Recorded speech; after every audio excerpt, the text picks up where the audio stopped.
안녕하십니까. 월요일 아침 여수 MBC 뉴스투데이입니다. 여수 웅천 마리나 개발 사업에 대한 정부의 투자 심사가 이르면 다음 달 진행됩니다. 이 관문을 통과해야 공사에 들어갈 수 있는데요. 최근 마무리가 된 하당성 조사에서는 이전보다 경제성이 하락한 것으로 확인됐습니다. 문형철 기자입니다. 여수 웅천지구에 있는 요트 계류장 앞 해상입니다. 9년 전인 2015년 해양수산부의 거점형 마리나 항만 조성 사업 대상지로 선정된 곳입니다. 2022년까지 선박 300대를 수용할 수 있는 계류시설과 상업, 숙박시설 등을 짓는 것을 목표로 잡았지만 아직 공사는 진행되지 않고 있습니다. 사전에 행정 절차들이 좀 많은데 그 행정 절차 하는데 시간이 좀 소요가 됐고 최근 사업 타당성 재조사를 마친 여수시는 행정안전부에 투자 심사를 의뢰했습니다. 사업의 필요성과 파급 효과 등을 종합적으로 판단하는 절차로 이 관문을 통과하면 본격적인 공사에 들어갈 수 있습니다. 문제는 예전보다 낮아진 경제성입니다. 추정 사업비는 797억 원이었지만 사업이 지연되는 사이 자재비와 인건비 등이 크게 올라 지금은 46%가 증가한 1,165억 원이 소요될 것으로 보입니다. 또 여수를 찾는 관광객이 줄어든 것도 감점 요인으로 작용했습니다. 이 때문에 경제성을 나타내는 BC값이 지난 2018년에는 0.97이었지만 지금은 0.69로 크게 낮아졌습니다. 여수시는 해수부가 주도하는 사업인 만큼 심사를 통과하는 것은 어렵지 않을 것으로 전망하고 있습니다. 6군데를 선발해가지고 추진한 거거든요. 그렇기 때문에 이제 BC가 낮다 하더라도 꼭 필요하다라고 하는 게 해양수산부 입장이기 때문에 크게 추진하는 데는 문제가 없을 거라고 보고 있습니다. 웅천 마리나 개발 사업의 착공 여부를 결정하게 될 행정안전부의 지방재정투자심사는 이르면 다음 달 이루어질 예정입니다. MBC 뉴스 문형철입니다. 전남 지역에 30도가 넘는 폭염이 이어지면서 가축과 어류 폐사가 증가하고 있습니다. 전라남도는 현재까지 19개 시군 126개 농가에서 16만 9천 마리의 닭과 오리, 돼지 등이 폐사해 25억 원 상당의 피해가 발생했다고 밝혔습니다. 또 고흥과 장흥 등 4개 시군 18곳에서 넙치와 우럭 등 29만 3천 마리가 폭염으로 폐사한 것으로 나타났습니다. 전남 지역의 온열 질환자 수는 누적 300명으로 장소로는 실내외 작업장 128명, 논밭 52명, 길가 23명 등으로 집계됐습니다. 전라남도 국립의과대학 설립을 위한 2차 도민공청회가 오는 21일부터 23일까지 사흘간 열립니다. 공청회는 21일 고흥 종합문화회관을 시작으로 다음 날에는 영암군 한국트로트가요센터, 23일에는 장성문화예술회관에서 열립니다. 거주 지역에 상관없이 원하는 장소에 자유롭게 참석할 수 있으며 인터넷이나 서면을 통해서도 의견을 낼 수 있습니다. 의대 공모 용역기관은 설립 방식 선정위원회와 논의를 거쳐 이달 말 설립 방식을 확정할 예정으로 지난 전남 동부청사에서 열린 공청회에서는 전남도의 의대 공모를 두고 동부권 주민들의 반발이 이어졌습니다. 전남 장성군의 민간 위탁 동물보호센터에 있는 유기견 300여 마리가 안락사 위기에 처했습니다. 전남도의 감사에서 여러 지적사항들이 나와 규모를 줄일 수밖에 없게 됐기 때문인데요. 어떤 사연인지 천홍희 기자가 취재했습니다. 1년 전 장성의 한 길가에서 박스에 담겨진 채 버려졌던 강아지입니다. 동물보호센터에 와서도 탈장 수술을 받는 등 생명이 위태로웠지만 지금은 잠시도 가만히 있지 못하고 뛰어다닐 정도로 건강을 되찾았습니다. 1년이면 한 450조 정도 들어오는데 엄마 없이 들어오는 애들, 정말 요만한 애들이 눈도 못 뜨고 탯줄도 달고 들어오는 애들도 있어요. 장성군에서 버려지거나 구조되는 유기견들만 1년에 수백 마리, 모두 장성군 동물보호센터로 옵니다. 그런데 이곳에 있는 유기견 대부분이 곧 안락사될 위기에 처했습니다.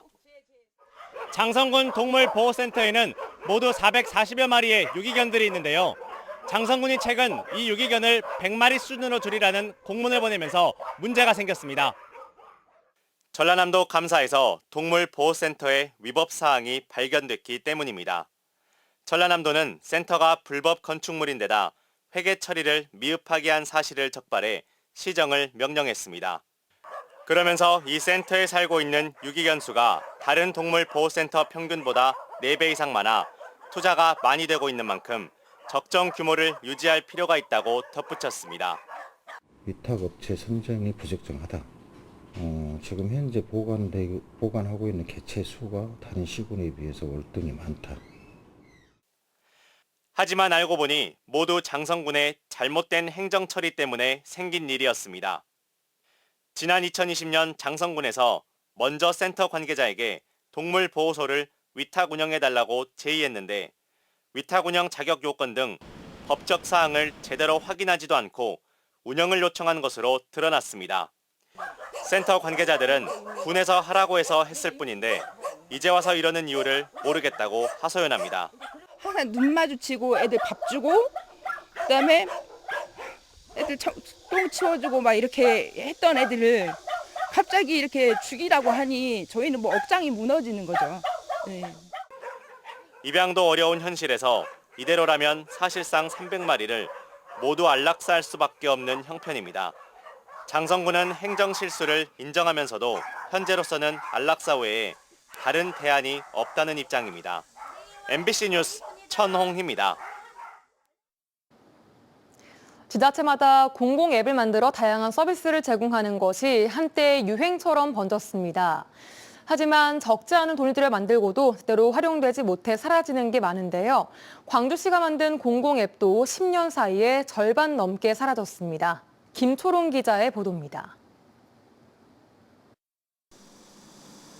5.18 민주화 운동의 대표적인 항쟁지 금남로입니다. 5.18 스마트 투어 앱을 켜서 보니 계엄군이 시민들에게 총격을 가하는 장면이 금남로에 겹쳐 보입니다.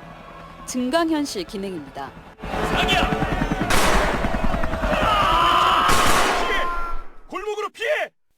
5.18 자료 영상이나 설명글 등도 있습니다. 이 같은 5.18 사적지 29곳을 소개하도록 한 앱을 광주시가 지난해부터 운영하고 있습니다. 개발비만 2억 3천만 원이 들었습니다. 하지만 이용률은 저조합니다. 아니요, 이렇게 들은 적이 없습니다. 홍보를 많이 해주시면은 앱을 다운받는 사람도 많을 것 같고. 앱이 만들어진 후 최근까지 다운로드 횟수는 600여 건으로 5.18 사적지를 안내하는 5월길 방문자 센터의 방문객 수와 비교하면 1.4% 수준에 그칩니다. 홍보가 제대로 되고 있는 건지 의심이 드는 부분입니다. 광주시는 최근 10년 동안 15억 원을 들여서 자체 앱 15개를 개발했는데 이 중 절반 이상이 사라졌습니다.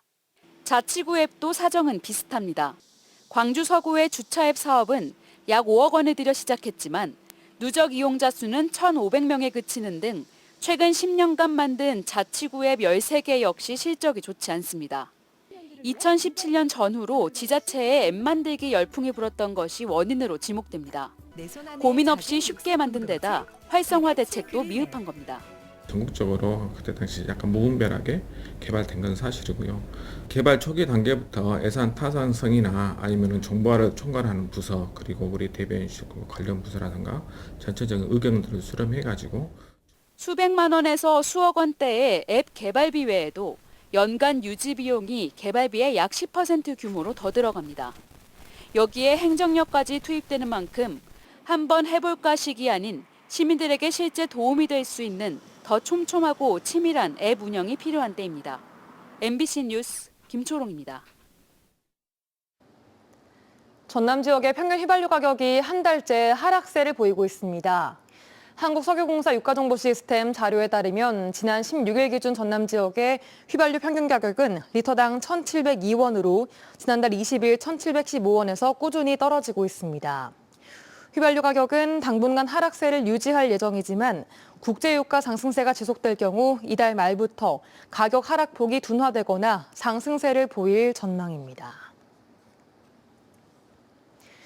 지난달 전남의 수출액이 지난해보다 감소한 것으로 파악됐습니다.